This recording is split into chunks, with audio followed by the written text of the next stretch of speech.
So there is one point to mention here about the age of Aicha, because this is something that does come up in our current context as a point of contention. People just don't understand how could this happen.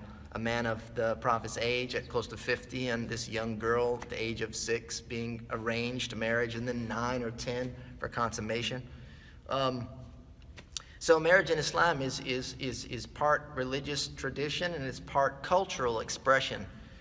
And this marriage with Aicha was something that was divinely inspired. The Prophet ﷺ, he married women that were older than him, some that were younger, some around the same age. And of course, Aicha she was an exception to this. This was divine in nature.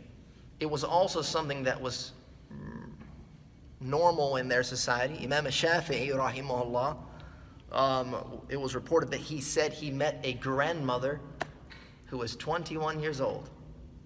She was a grandmother, but 21. That means that obviously she had a child at a young age, 10 or 11, and then her child had a child at a very young age.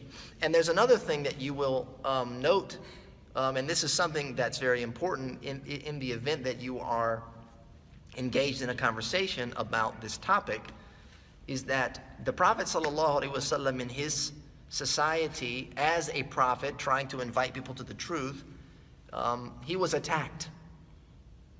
Any possible weak link in the armor, they would try and exploit it, and so they couldn't attack his character because he was honorable, he was trustworthy. They tried to say that he was a liar, that he was a poet, that he was a madman, that etc. And they tried any which way. And you'll note that throughout all of those public attacks, that smear campaign, never once did they bring up the marriage of Aicha, because this was culturally acceptable and normal.